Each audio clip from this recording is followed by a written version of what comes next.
Living in the Antarctic hasn't always been so comfortable. Snow buildups caused enormous problems for 4 previous stations on the same site, which were buried and finally crushed by the weight. Fortunately, no one was hurt, but these buildings became a huge challenge to architects who finally came up with a remarkable solution. The buildings are placed on platforms which can be raised above the changing snow level on legs which are extendable.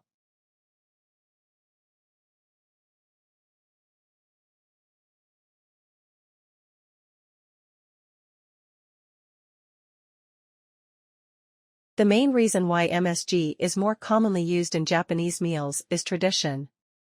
For many thousands of years, the Japanese have incorporated a type of seaweed known as konbu in their cooking, as they discovered it had the ability to make food taste better. But it wasn't until 1908 that the ingredient in konbu which was responsible for the improvement in flavor was actually discovered to be glutamate by scientists working there.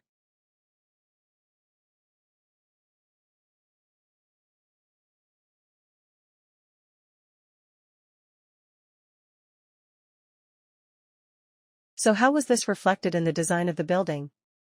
Well, Harrison decided to create pedestrian access to the building and to make use of the presence of water on the site. As people approach the entrance, they therefore have to cross over a bridge. He wanted to give people a feeling of suspense as they see the building first from a distance, and then close up, and the initial impression he wanted to create from the shape of the building as a whole was that of a box.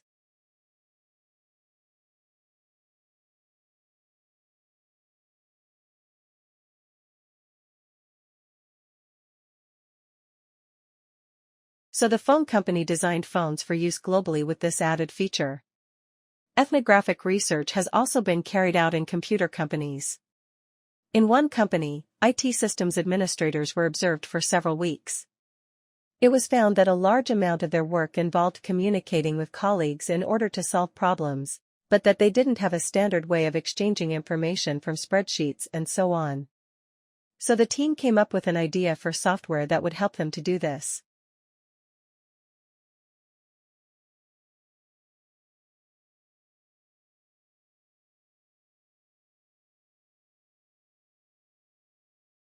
Carbon-rich soil is dark, crumbly, and fertile, and retains some water. But erosion can occur if soil is dry, which is a likely effect if it contains inadequate amounts of carbon. Erosion is of course bad for people trying to grow crops or breed animals on that terrain. In the 1970s and 80s, Law was studying soils in Africa so devoid of organic matter that the ground had become extremely hard, like cement. There he met a pioneer in the study of global warming, who suggested that carbon from the soil had moved into the atmosphere. This is now looking increasingly likely.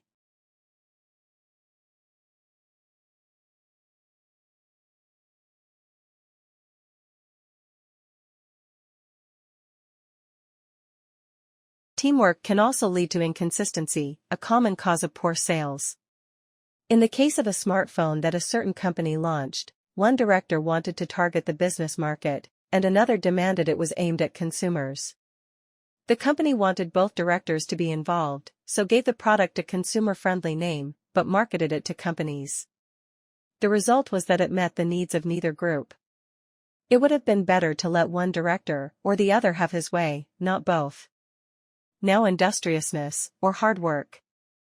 It's easy to mock people who say they work hard.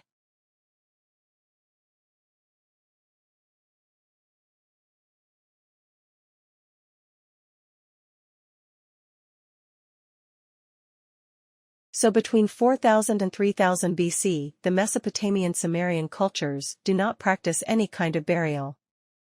And then, about 3000, in the early dynastic period, these burials start to reappear, and they reappear with a certain amount of conspicuous consumption, and this is the context for the royal burials at UR.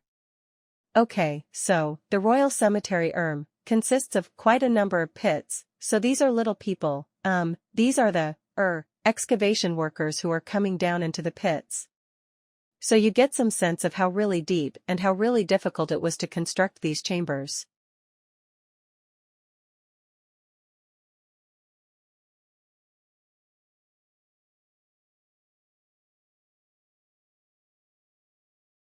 An Arctic storm tore a drilling rig loose from its tow ship and forced it aground near Alaska's Kodiak Island this week. Just a few months ago, the rig and another began preliminary drilling of the first offshore oil wells in the Arctic. Shell's efforts to drill in the Beaufort and Chukchi seas have been plagued by problems. But that's just part of the cost of doing energy business in this new era. Consider drilling rig operator Transocean, which agreed to pay the U.S. government $1.4 billion this week for its part in the disastrous 3-month-long blowout in the Gulf of Mexico in 2010. Meanwhile, the thirst for oil drives the mining of tar sands in Alberta and the flooding of old wells with steam or CO2 in California and Texas. And, of course, there's the accelerating accumulation of greenhouse gases in the atmosphere from all that fossil fuel burning. The resulting climate change is part of what makes drilling for oil offshore in the unfreezing Arctic possible, just as it has opened once mythical shipping routes such as the Northwest and Northeast Passages. That's a positive feedback loop with negative consequences.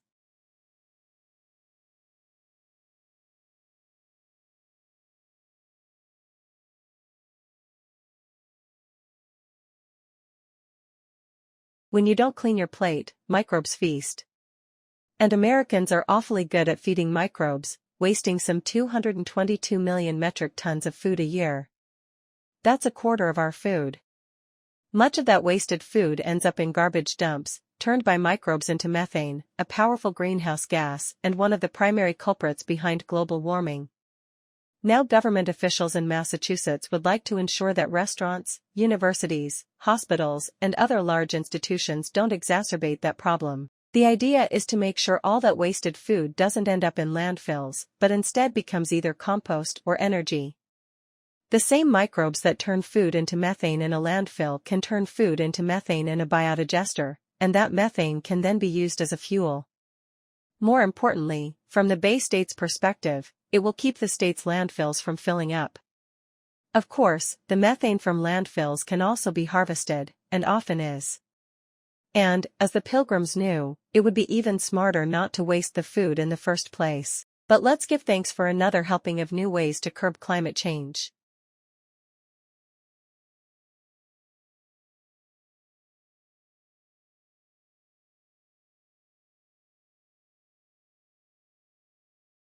Kids today may be more familiar with the sound of a rushing highway than a rushing river.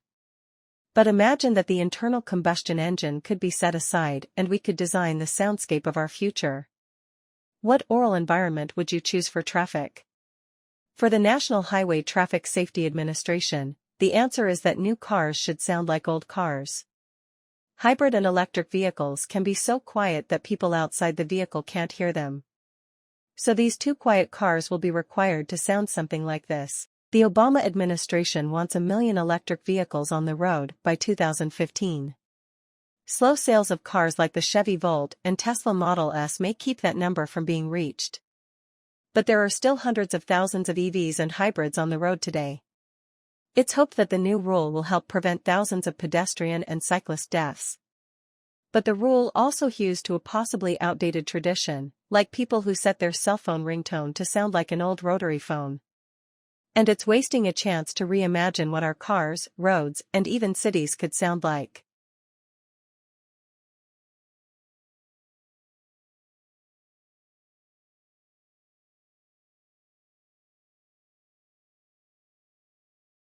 Medicinal tablets are nothing new.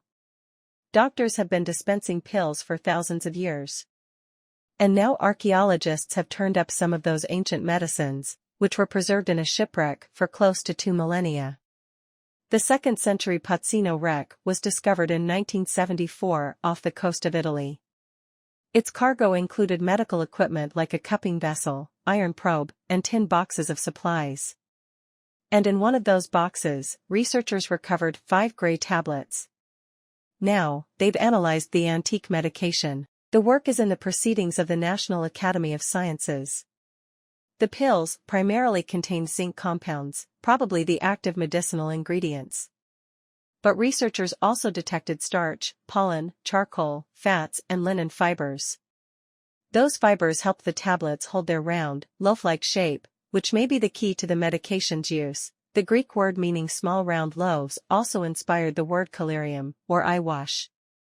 The pills were probably either dissolved in liquid or ground into a powder and used to treat eye conditions. Who knows, maybe Hippocrates used them on his pupils.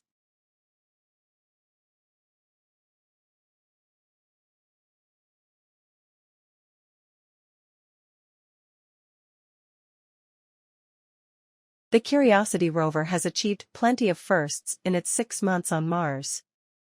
And the last first is especially noteworthy. On February 9, Curiosity made the inaugural run of its drill, boring into a rock to extract a sample from the interior. It thus became the first robot ever to drill on Mars. Curiosity has now gotten some use from most of its science instruments, but not all of them are working. At a conference at UCLA, Deputy Project Scientist Ashwin Vasavada explained that problems are facing the rover's wind and humidity sensors. The humidity sensor is being calibrated. They think it's going to produce some good data, it's measuring a good signal. It's just the physical units don't quite make sense right now. Worse is the wind sensor, damaged during the rover's landing. The wind sensor is actually 6 different sensors. We lost 2 of them during landing, and the other 4 are proving pretty hard to interpret as well. So we actually have no wind data yet. A few glitches are to be expected. After all, the Curiosity rover, with its unprecedented size and complexity, is a first in and of itself.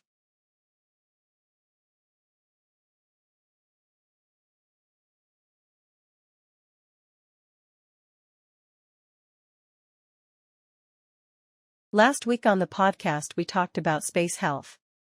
Specifically, we told you about a new paper discussing the role that physicians will have to play in determining which citizens are fit enough for commercial jaunts into space. Now let's leap ahead, and much farther afield. What kinds of issues might a crew of astronauts face on a longer journey, say, a round trip to Mars? To find out, 6 volunteers spent a record 520 days confined to a simulated space habitat near Moscow. They emerged in 2011. Now a report in the Proceedings of the National Academy of Sciences shows that the simulated spaceflight did have real effects. Removed from natural light and the rhythms of everyday life, 4 crew members experienced some type of sleep disturbance. And 1 exhibited signs of chronic sleep deprivation during regular alertness tests. Overall, the crew also became more sedentary with time. The researchers conclude that a real Mars mission would need to incorporate tactics such as timed light exposure or exercise to keep astronauts' circadian rhythms on beat, because it would be a bad idea to land on Mars sleepy and out of shape.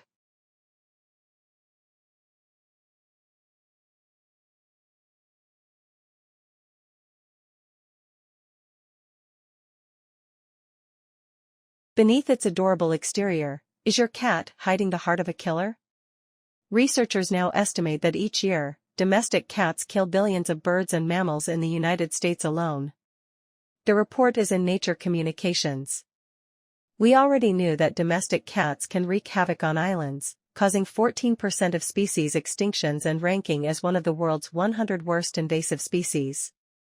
But now, scientists have reviewed previous studies to find just how much damage cats do on the mainland. Cats kill some 1.4 to 3.7 billion birds and 6.9 to 20.7 billion small mammals in the U.S. each year. These numbers mean that felines may be the biggest human-related cause of death for American birds and mammals. And cats tend to prey on native species, which can cause major ecosystem damage. The worst feline killers are those without owners, and reducing feral cat populations is an ongoing problem.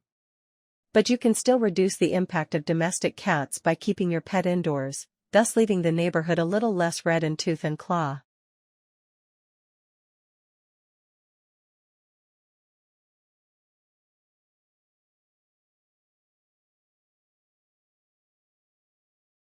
I think what is most remarkable about Dexter is his capacity for stress management. Michael Chill, in a conversation about his TV character at the Rubin Museum of Art in New York City on October 24, he spoke with psychologist Kevin Dutton, author of The Wisdom of Psychopaths.